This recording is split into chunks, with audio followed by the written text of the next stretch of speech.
Anta khairuman zakaha.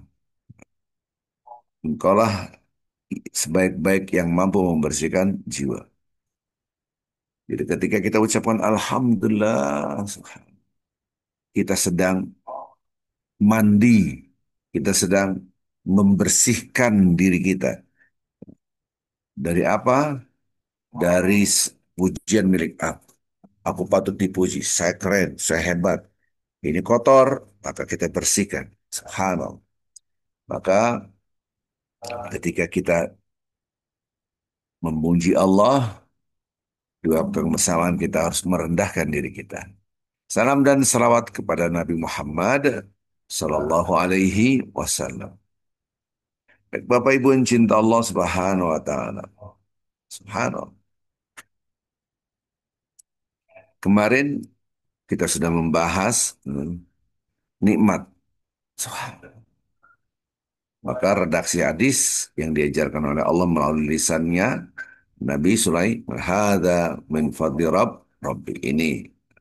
Ini ya Allah semua karunia dari Engkau ya Allah. Subhanallah. Ini yang harus kita pahami bahwa tidak ada setitik nikmat kecuali dari Allah.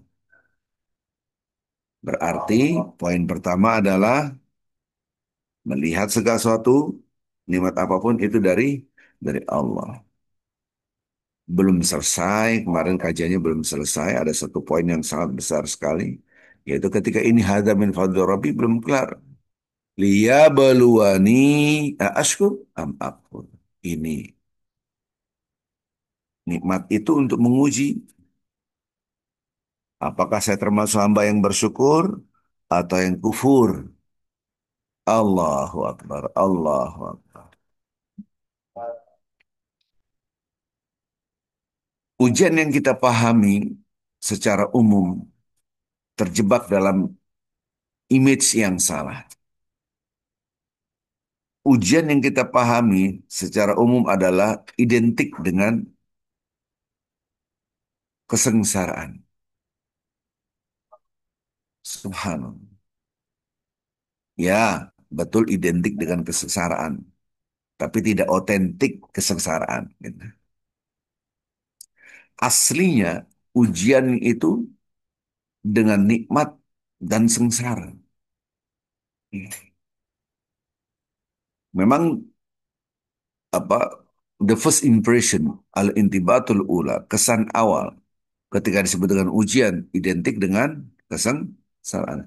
Tapi redaksi Al-Quran hadza min fadli rabbi liyabluwani ashkur am akfur. Untuk menguji, inilah karunia dari Allah. Untuk menguji aku bersyukur atau aku kufur. Mampukah kita mengucapkan kata-kata yang diajarkan oleh Allah melalui lisan Nabi Sulaiman? Mampu tidak? Kalau kita lihat Bapak Ibu yang cinta Allah Subhanahu wa taala, ada redaksi yang diabadikan juga dan ini sudah kita bahas. Sudah kita bahas perkataan-perkataan yang diabadikan oleh Allah Azza wa Jalla. Ana rabbukumul a'la. Aku adalah Tuhan kalian yang maha-maha agung. Padahal manusia. Siapa itu? Kita tahu semua itu Fir'aun mengatakan demikian. Jadi diabadikan kata-kata ini. Begitu juga kata-kata Allahumma salli. Qarun. Qarun juga diabadikan. Jadi saking sombong karena kaya banget. Maka orang-orang yang kaya ini harus hati-hati jangan terucap kata-kata Qarun dari lisan kita. Kamu hebat. Wah, kamu belum tahu saya. Subhanallah. Saya ini bla bla bla bla bla. Saya ini. Karena saya pintar, maka saya punya ini. Kalau saya nggak pintar, maka saya nggak bisa ini. Jadi ini yang harus kita berhati-hati kata-kata enam Qarun wa ma utitu ala ilm. Qala inna ma utitu ala ilmin indi. Inna ma utitu ala ilmin indi. Ini punya aku ilmu. Aku kaya karena aku pintar. Subhanallah. Berbeda dengan kata-kata Nabi Sulaiman. Ini karunia dari Allah untuk menguji aku. Jadi ujian terberat itu dengan nikmat bukan dengan kesengsaraan, barulah dengan sengsara. Jadi ketika lihat tangan saya, ketika saya ngeliat nikmat, ini dari engkau. Shh. Saya ngeliat kesengsaraan, ini dari engkau menguji aku. Nikmat ujian, sengsara ujian. Kalaulah kemarin kita kajian setiap pagi, biasakan depan saya ada makanan, ada kacang, ada kue, ya, ada kue risol, ada kue macam-macam, ada teh. Ya Allah, Alhamdulillah ini dari engkau. Untuk menguji aku, apakah ini aku bersyukur ini dari engkau atau ini milik saya? Hanya dua.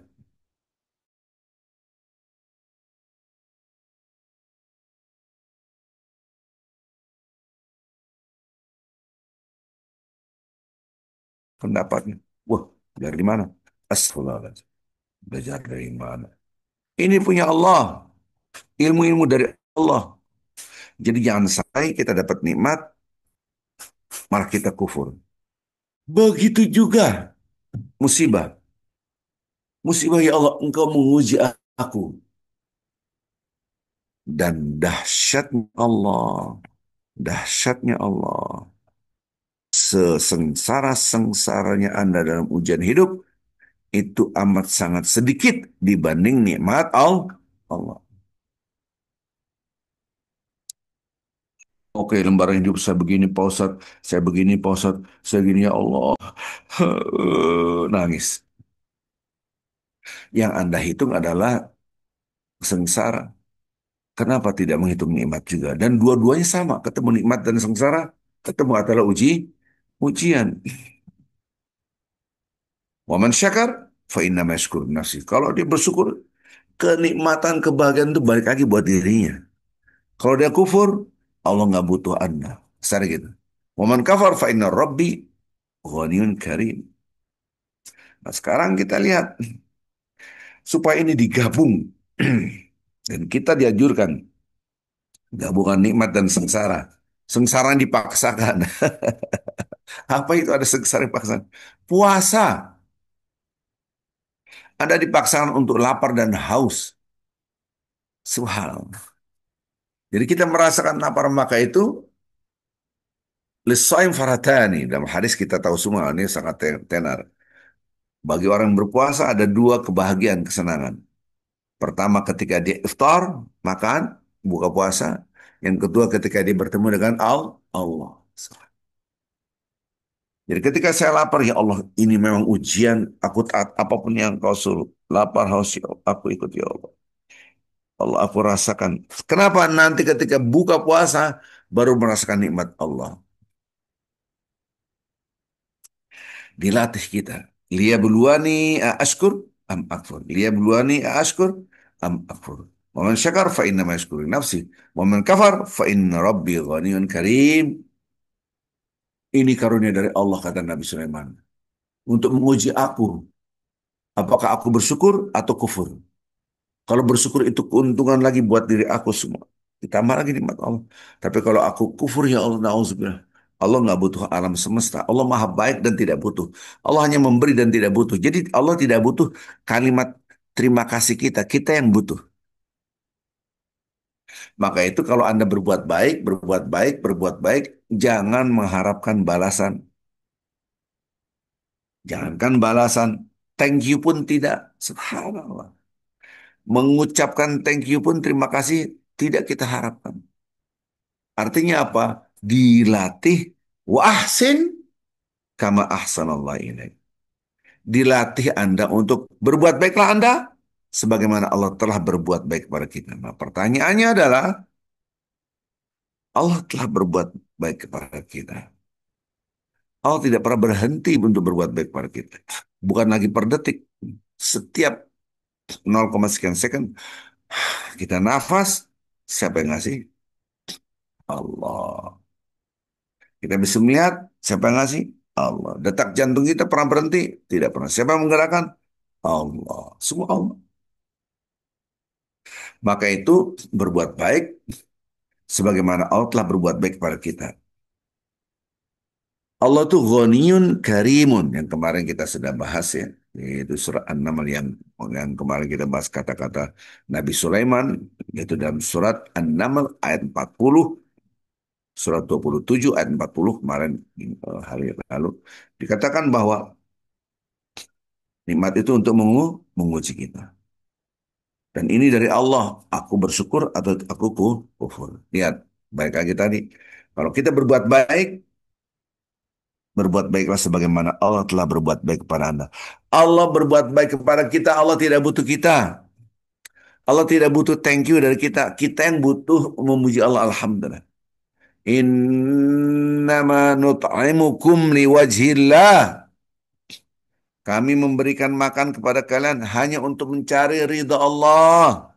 Supaya Allah sayang dan cinta kepada aku. Mencari cintanya Allah.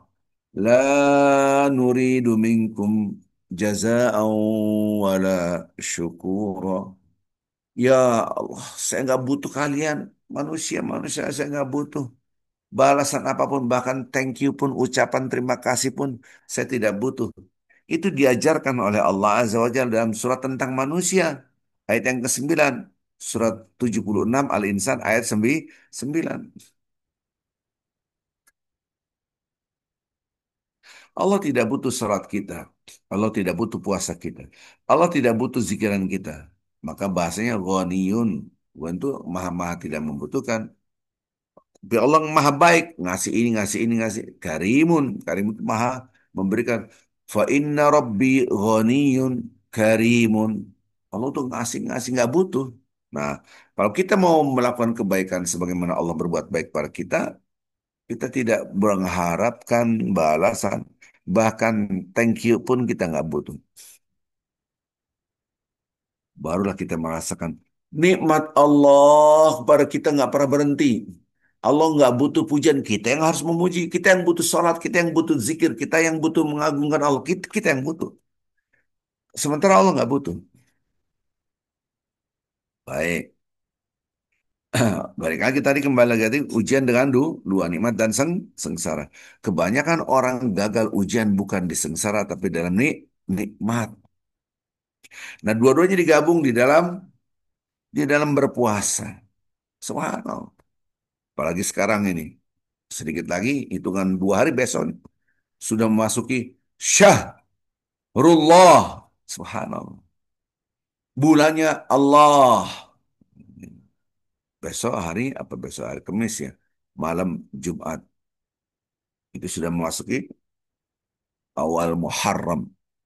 Puasa Ghurrah namanya. Puasa awal bulan Hijriah.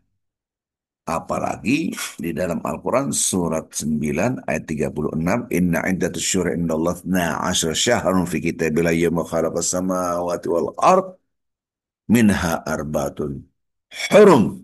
Subhanallah. Dzalika ad-dinul qayyim fala tudlimu fihinna anfusakum.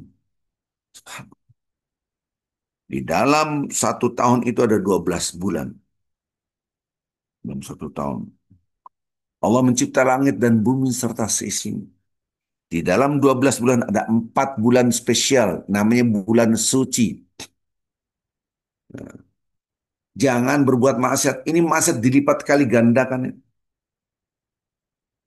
Ini pernah saya jelaskan, tapi tidak apa-apa, saya ulang. Di dalamnya ada 4 bulan. Bulan apa saja? 11, 12, 1, 7. Zulqa'dah, Zulhijjah, Muharram, Rajab. Fala tadlimu fihinna anfusakum. Jangan berbuat kezaliman karena dilipat kali gandakan. Nah, di dalam bulan Zulhijjah ini masuklah kita bulan Muharram. Kita dianjurkan berpuasa. Dulu sebelum datangnya Al-Quran, ya alladzina amanu kutiba alaikumusiyam kama kutiba alal ladzina min qablikum la'allakum tattaqun. Dulu sebelum turunnya diwajibkannya puasa Ramadan, yang diwajibkan adalah puasa bulan Syahrullah, bulannya Allah, namanya bulan Muharram. Namanya bulan Muharram. Kita dianjurkan berpuasa. Wajib hukum. Tapi ketika datang Ramadan, maka status bulan Muharram puasa menjadi sunnah. Subhanallah. Di dalam hadis Rasulullah dari Abi Hurairah mengatakan, ini hadisnya, Afdul Siyam ba'da Ramadan, sebaik-baik puasa setelah bulan Ramadan, Syahrullah. Apa itu? Al-Muharram. Sebaik-baik puasa setelah Ramadan, Ramadan statusnya wajib, adalah bulan Allah. Syahrullah. Namanya bulan Muharram. Wa afdalus salat ba'da al-fariḍah, salatul lail. Dan sebaik-baik salat setelah salat 5 waktu yang wajib adalah salat tahajud. Ini hadis riwayat Muslim. Oke, saya tidak bahas itu, bahas puasanya. Jadi sekarang ini kita dianjurkan banyak-banyak berpuasa.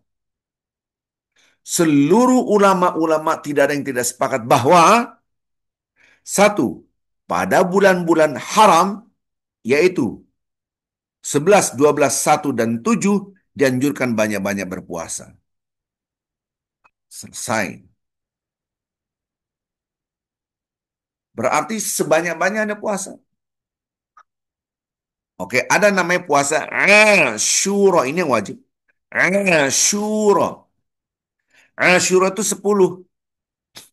Jadi, sudah menjadi budaya orang Yahudi dari dulu, itu puasa Asyura. Mengingat Nabi Musa alaihissalam ketika diselamatkan dari bahaya Firaun, dan akhirnya Firaun pun ditenggelamkan. Dalam beberapa ayat mengingat juga Nabi Saleh. Jadi sebelum Nabi Muhammad SAW, orang-orang terdahulu sudah berpuasa Asyura. Dari sini kita paham, oh puasa Asyura memang wajib statusnya.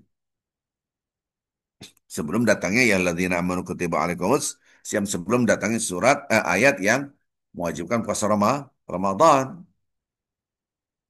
Asyura itu 10. Tiba-tiba Rasulullah SAW melihat, kok sama? Kita bedain.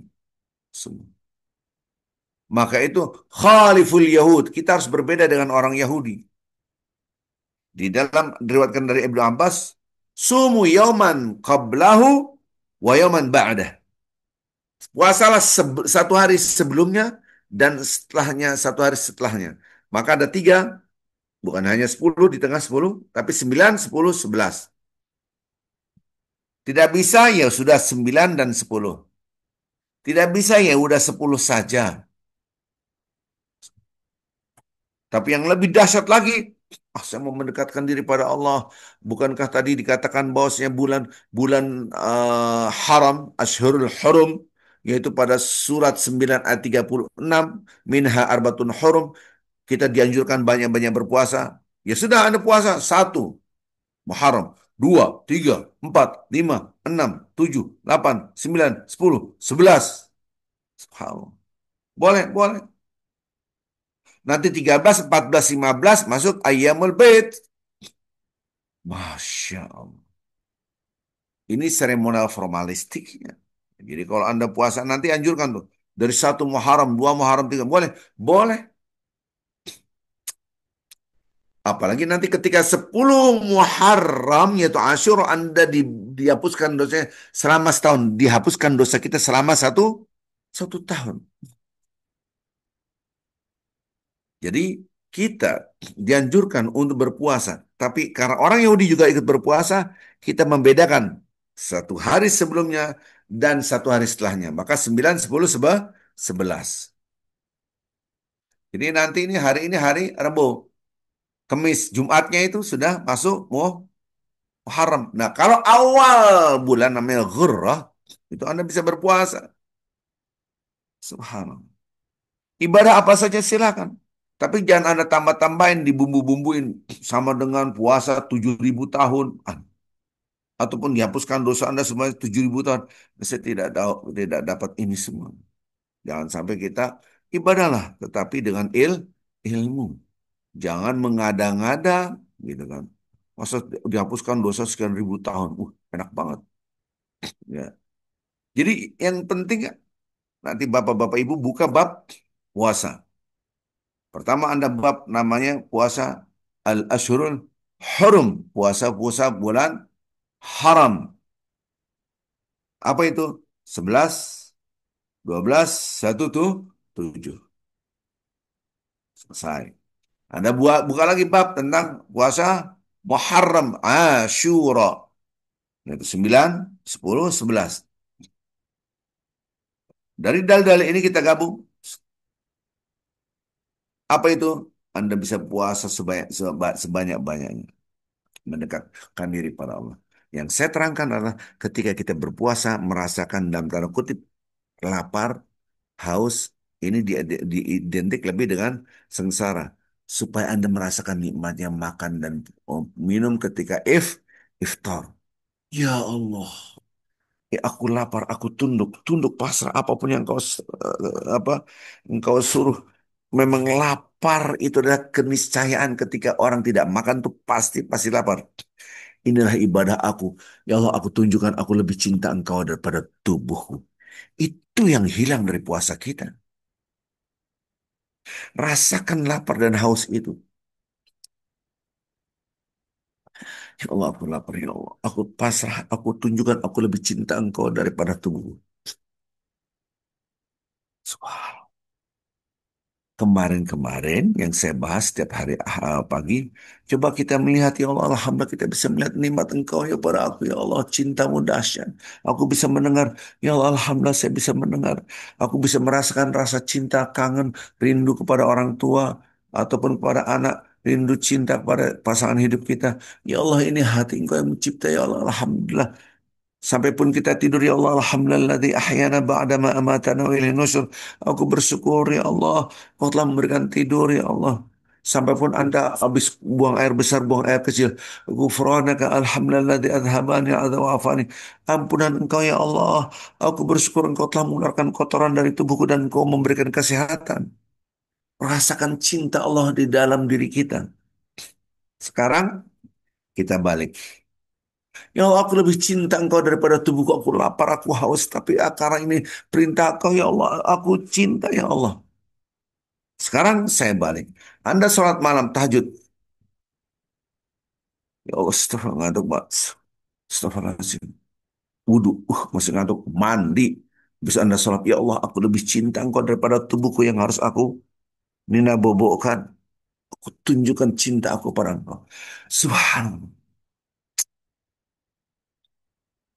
Di sini akhirnya antara cinta kita kepada Allah, Allah cinta kepada kita, radiyatan maradiyah.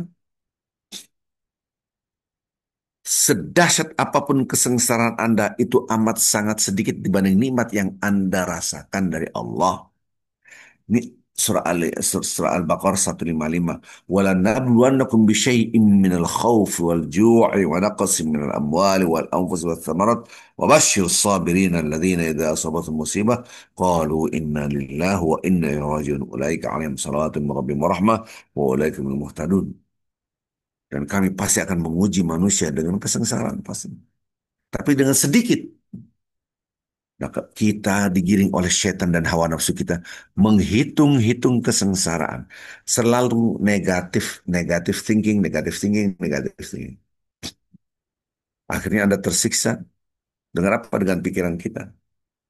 Wa may yaksib isman, barang siapa yang berbuat dosa, fa innama yaksibu ala nafsi. Dia membuat hidupnya susah. Dia bikin hidupnya sengsara. Karena Allah nggak pernah zalim. Maka lihat ketika kita melihat nikmat ini dari engkau. Begitu juga kesengsaraan ini ujian dari engkau. Karena engkau maha-maha baik. Satu, nikmat jauh lebih banyak daripada ujian ini. Dua, di balik ujian ini pasti ada hikmah yang luar biasa melebihi daripada ujian itu sendiri. Subhanallah. Karena dari maha baik. Bangunlah ini. Maka ini, kalaulah kemarin lihat makanan, ingat Allah. Lihat minuman, ingat Allah. Sekarang saya ajarkan, melihat lembaran hidup kita. Nikmat dan sengsara adalah ujian dari Allah. Wa balawnahum bil hasanati wa sayiat. Redaksi Al-Quran dan kami uji mereka dengan nikmat dan kesengsaraan. Dan manusia yang paling dahsyat, yang paling dicintai oleh Allah adalah Rasulullah SAW. Aina asyaddu balan. Ini pernah saya terangkan. Golongan manusia mana yang paling banyak ujian? Al-anbiya, summal amsar, fal amsar, fal amsar. Nabi, kemudian orang-orang yang semisalnya, orang-orang yang semisalnya, orang-orang yang semisalnya. Mudah-mudahan kita bisa melakukan ibadah bulan Muharram. Selamat tahun baru lah, ya, tahun baru Hijriah. Ini harus kita jangan sampai tahun baru yang Masehi Desember ke Januari hebohnya luar biasa. Tapi ketika Muharram damai nggak ada apa-apa. Janganlah. Ya, mudah-mudahan kita termasuk hamba-hamba Allah yang mengindahkan ritual-ritual dalam Islam. Tapi ritualnya jangan lebay. Hmm. Barang siapa puasa Muharram dapat sekian ribu tahun. Ini dari mana dalil? Ya. Jadi harus pakai dalil. Yang jelas bahwasanya bulan Muharram adalah al-Ashhurul Hurum. Bagian daripada bulan-bulan suci. 11, 12, 1, 7. Yang jelas pada bulan-bulan ini dianjurkan banyak ibadah. Dua. Yang jelas pada bulan-bulan ini dosa dilipat gandakan. Tiga. Yang jelas pada bulan Muharram khususnya disebut dengan Syahrullah. Empat. Syahrullah itu kita dianjurkan untuk banyak berpuasa karena sebaik-baik puasa setelah Ramadan adalah puasa bulan Muharram. Muharram. Nah, ini yang harus kita paham, ya. Jadi yuk kita banyak-banyak beribadah ketika kita puasa, rasakan cinta Allah kepada kita dan tunjukkan saya lebih cinta Allah daripada tubuh saya. Subhanakallah bihamdik asyhadu an la ilaha illa anta astaghfiruka wa atubu ilaik. Assalamualaikum warahmatullahi wabarakatuh. Waalaikumsalam.